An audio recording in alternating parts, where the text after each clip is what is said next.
बिस्मिल्लाहिर्रहमानिर्रहीम। अस्सलामु अलैकुम वरहमतुल्लाहि वबरकातुह। Dear students, we are studying chapter number 7, bioenergetics, and in the few previous classes we have learned about photosynthesis and the definition of bioenergetic. Today we are going to continue our previous topic, photosynthesis. In the previous class I had told you that we will continue a few lecture on photosynthesis. Okay, so today our topic is related to photosynthesis, and today our subtopic is chloroplast as light trapping and storage cell organelle. Chloroplast as light trapping and storage cell organelle. The topic is present on page number 23 and some part on page number 24 of your book. So open your books and put out your pencils and highlighter to note down the important point or highlight the important point. Okay, understand? तो तैयार हैं आप लोग? शुरू करते हैं। आज हम पढ़ने जा रहे हैं क्लोरोप्लास्ट के बारे में। क्लोरोप्लास्ट के बारे में एक बात तो आप लोगों को पहले से ही मालूम है, वो क्या? क्लोरोप्लास्ट कौन से सेल में पाए जाते हैं? प्लांट सेल और एल्गी के भी सेल्स में ये पाए जाते हैं। ओके, सही। तो क्लोरोप्लास्ट क्या है? सेल ऑर्गेनील है।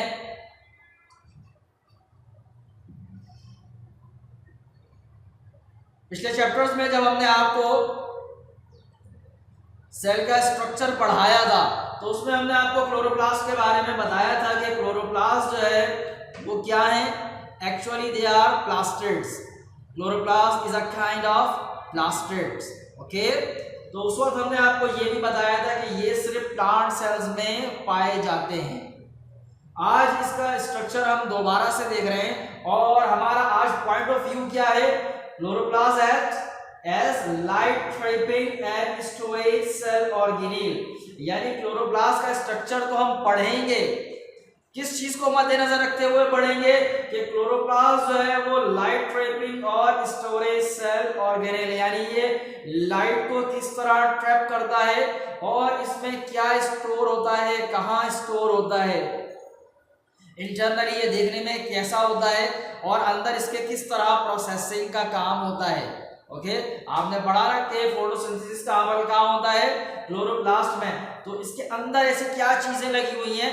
अंदर अल्लाह रब्बुल इज्जत ने ऐसी क्या फैक्ट्री लगाई है, क्या कारखाना लगाया है जिसमें ये सारे काम चल रहे होते हैं। फोटोसिंथेसिस का इस कदर कॉम्प्लिकेटेड किस्म का प्रोसेस अंदर होता है और आप अल्लाह रब्बुल इज्जत की कुदरत देखें कि ये जो सेल ऑर्गेनील है ये किस में पाए जाते हैं? सेल में ना। सेल बजाते खुद एक माइक्रोस्कोपिक स्ट्रक्चर है, फिर उसके अंदर मजीद छोटे होते हैं ये कि आम माइक्रोस्कोप से नजर नहीं आते बल्कि इलेक्ट्रॉन माइक्रोस्कोप से नजर आते हैं।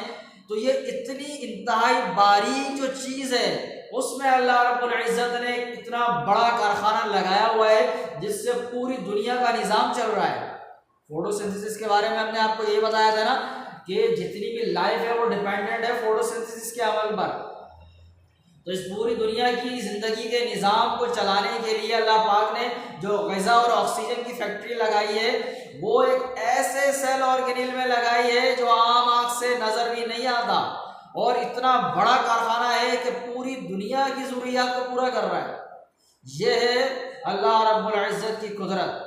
तो पढ़ते हैं इसके स्ट्रक्चर के बारे में। Chloroplast is a double membrane bounded cell organelle. Chloroplast एक double membrane bounded cell organelle है। ये जरा क्लोरोप्लास्ट की इमेज देखिए आपको नजर आ रहा होगा कि दो मेम्ब्रेन्स हैं, यानी इसके ऊपर जो कवरिंग है जो क्लोरोप्लास्ट सेल ऑर्गेनील है इसकी कवरिंग जो है वो एक डबल मेम्ब्रेन है। सही, दो मेम्ब्रेन है जो इसके ऊपर चढ़ी हुई है। सही, तो उससे ये कवर्ड है और अंदर से किस पर मुश्तमिल होता है? It consist of stroma, thylakoid and number 3 granum. Internally, chloroplast is consist of stroma, thylakoid and granum. These are the three parts which are present in chloroplast. ये वो तीन स्ट्रक्चर्स हैं जो क्लोरोप्लास्ट के अंदर होते हैं और इनमें मुख्तलिफ काम चलते हैं। तीनों के बारे में पढ़ते हैं, इमेजेस भी आप देखते रहिएगा और आपके पास जो हमने किताब खुलवाई है पेज नंबर 123 है, वहाँ जो चीज़ें लिखी हुई हैं उसे नोट करते रहिएगा।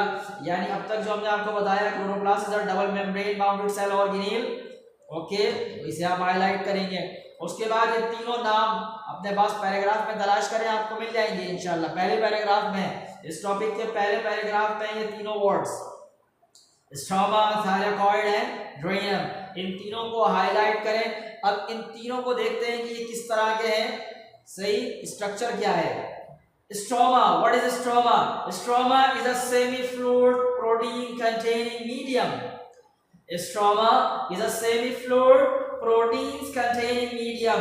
ये एक सेमी फ्लूइड मटेरियल होता है, मीडियम होता है जो क्लोरोप्लास्ट में भरा हुआ है। Okay, semi fluid protein containing, इसके अंदर प्रोटीन्स भी होते हैं, सही। तो स्ट्रोमा एक्चुअल क्या है? एक जेली लाइक मटेरियल है, जेली से थोड़ा सा कम गाढ़ा होता है। जेली तो जमी हुई होती है ना, ये थोड़ा उससे बहने वाला स्ट्रक्चर है, थोड़ा सा उससे थिक है, जैसा आप यूं समझ लें जैसे शहद होता है ना, इस तरह की कंसिस्टेंसी है इसकी। ओके, तो एक semi fluid protein containing medium है जो भरा हुआ होता है किसमें? क्लोरोप्लास्ट में, सही। सेमी फ्लूइड मटेरियल क्या है? स्ट्रोमा। स्ट्रोमा इमेज में आप देख रहे हैं, यहां पर पॉइंट आउट किया गया है ना, तो सारा मटेरियल जो अंदर भरा हुआ है वो क्या है? स्ट्रोमा। ओके, उसके बाद सेकेंड स्ट्रक्चर थायलाकॉइड।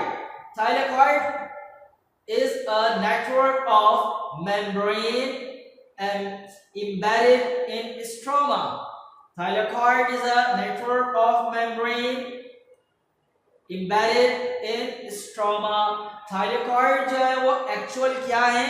मेम्ब्रेन्स हैं, झिल्लियां हैं, एक पूरा मेम्ब्रेन का नेटवर्क है जो इस सेमी फ्लूइड मटेरियल में एम्बेडेड है, अंदर उसके अंदर डूबा हुआ है।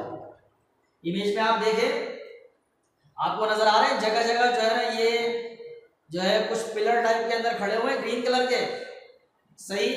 और ये इसमें जो आपको जो डिस्क टाइप की रखी हुई नजर आ रही है ना, तय बतय डिस्क रखी हुई हैं, ये दरअसल थायलाकॉइड मेम्ब्रेन है। क्या है ये? Thylakoid membrane. नजर आ रही है गोल गोल, एक के ऊपर एक जो है वो लाइन से रखी होती है, जिस तरह प्लेटें घर में रखी होती है ना, लाइन से एक के ऊपर एक तय लगा के रखा जाए, बिल्कुल। तो इसी तरह ये थायलाकॉइड मेम्ब्रेन है और इसके मुख्तलिफ जो है वो अंदर जो है एक ढेर लगे हुए होते हैं, किसमें? क्लोरोप्लास्ट में। नजर आ रहे हैं, एक क्लोरोप्लास्ट के अंदर कई हैं ये। तो ये जो मेम्ब्रेन्स हैं ये क्या कहलाती हैं? Thylakoid membrane. Okay, and the third one is granum.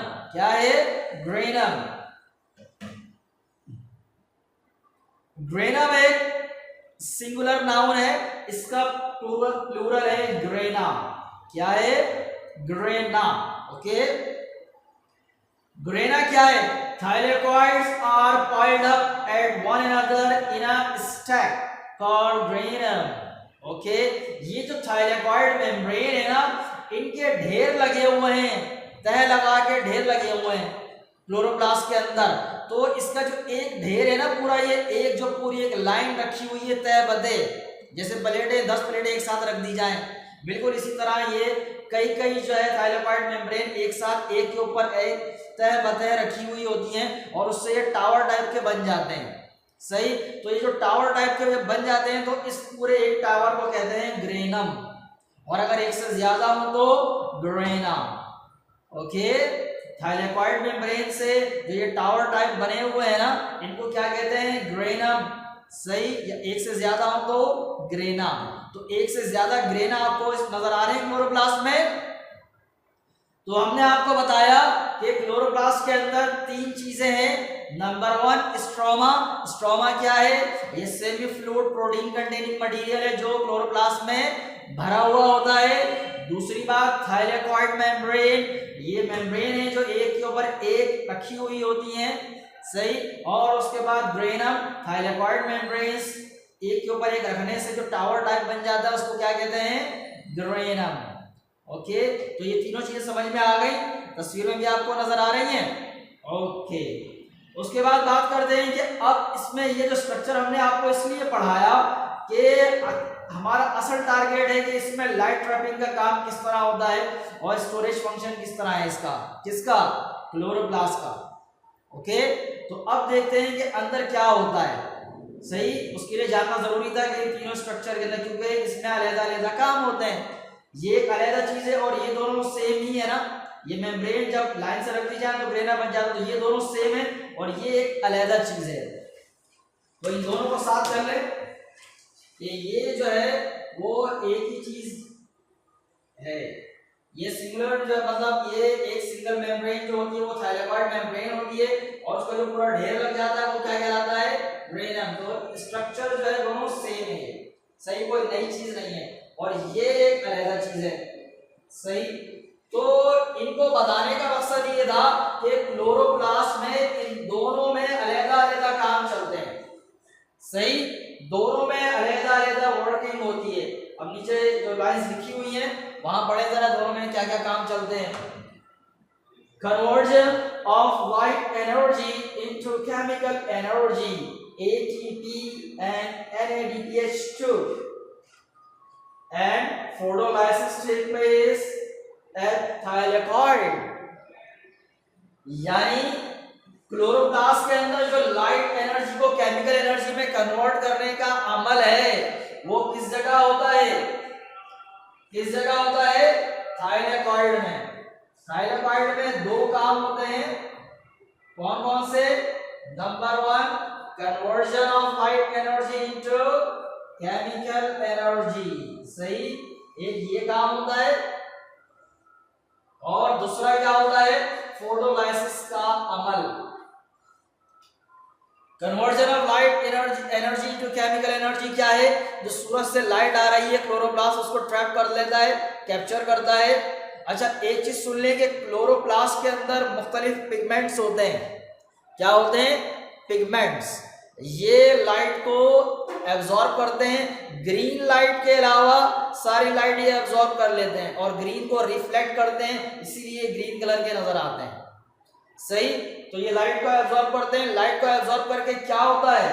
ये जो थाइलेकॉइड है ये क्या करता है? लाइट को एब्जॉर्ब करने के बाद कन्वर्ट कर देता है लाइट एनर्जी को केमिकल एनर्जी। केमिकल एनर्जी क्या है?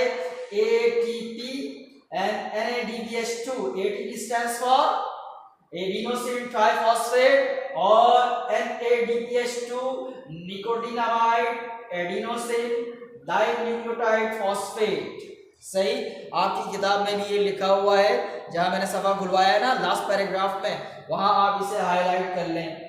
ये थाइलेकॉइड की जो डेफिनेशन है, इन तीनों की डेफिनेशन और थाइलेकॉइड का फंक्शन, इसको फौरन हाईलाइट करें। ये इंपॉर्टेंट पॉइंट्स हैं जो आपसे ऑब्जेक्टिव और शॉर्ट क्वेश्चंस में पूछे जाएंगे। थाइलेकॉइड की डेफिनेशन, ग्रेनम की डेफिनेशन, स्ट्रोमा की डेफिनेशन, फिर उसके बाद थाइलेकॉइड का फंक्शन या और उसके बाद स्ट्रोमा का काम। ओके, तो थाइलेकॉइड का काम मैंने क्या बताया? मैंने बताया थाइलेकॉइड में दो काम होते हैं, conversion of light energy into chemical energy और दूसरा फोटोलाइसिस। ये फोटोलाइसिस क्या है? फोटो का मतलब तो आपको पता है ना, लाइट। लाइसिस का मतलब होता है ब्रेक डाउन, तोड़ने का अमल। तो फोटोलाइसिस का मतलब ये है कि थाइलेकॉइड में जो वाटर का मॉलिक्यूल है ना, पानी का मॉलिक्यूल, इसको तोड़ दिया जाता है। इसमें से ऑक्सीजन रिलीज कर दी जाती है और इसका दूसरा पार्ट आगे प्रोसीड कर दिया जाता है, फॉरवर्ड कर दिया जाता है फूड मैन्युफैक्चरिंग के लिए। तो फोटोलाइसिस का मतलब है जो पानी के लाइट की मदद से पानी के मॉलिक्यूल को ब्रेक डाउन करने का अमल, तोड़ने का अमल, सही। तो वो कहाँ होता है? थाइलेकॉइड में। थाइलेकॉइड के तीसरी चौथी बार बता रहा हूं आपको, थाइलेकॉइड के फंक्शन क्या बताया मैंने? थाइलेकॉइड में दो काम चल रहे हैं, conversion of light energy into chemical energy, और फोटोलाइसिस यानी वाटर के मॉलिक्यूल को लाइट की मदद से तोड़ने का अमल। ओके, फिर उसके बाद ये काम हो गया, लाइट एनर्जी केमिकल एनर्जी में कन्वर्ट हो गई, और उसके बाद ग्लूकोज मैन्युफैक्चरिंग का काम। ये कहाँ होता है? Glucose is manufactured in stroma. जो ग्लूकोज का मॉलिक्यूल है, जो शुगर का मॉलिक्यूल है, वो कहाँ तैयार होता है? स्ट्रोमा में। ओके, बात समझ आ गई? यहाँ एनर्जी तैयार की जाती है और वाटर के मॉलिक्यूल को तोड़ा जाता है, एनर्जी तैयार है, एनर्जी कन्वर्ट की जाती है, वाटर के मॉलिक्यूल को तोड़ा जाता है, और स्ट्रोमा में क्या होता है? स्ट्रोमा में ग्लूकोज का मॉलिक्यूल मैन्युफैक्चर किया जाता है। ये भी इंपॉर्टेंट पॉइंट है, आपके पास लिखा हुआ है अगले सफे पर, सही पेज नंबर 124 पर। इसको आप नोट डाउन करें, हाईलाइट कर लें अपने पास, ये इंपॉर्टेंट पॉइंट है। Glucose is manufactured in stroma. तो ये जो आपको बताया गया क्लोरोप्लास्ट का स्ट्रक्चर और उसके स्ट्रक्चर के मुख्तलिफ काम, functions of different structure of chloroplast, ये समझ में आ गए? ओके, इंशाल्लाह अगली क्लास में हम फोटोसिंथेसिस का जो प्रोसेस है इसको मजीद डिटेल से पढ़ेंगे कि इसके फेजेस कौन से हैं और उनमें क्या क्या काम होते हैं। तब तक के लिए अस्सलामु अलैकुम वरहमतुल्लाहि वबरकातुहू। अल्लाह हाफिज़।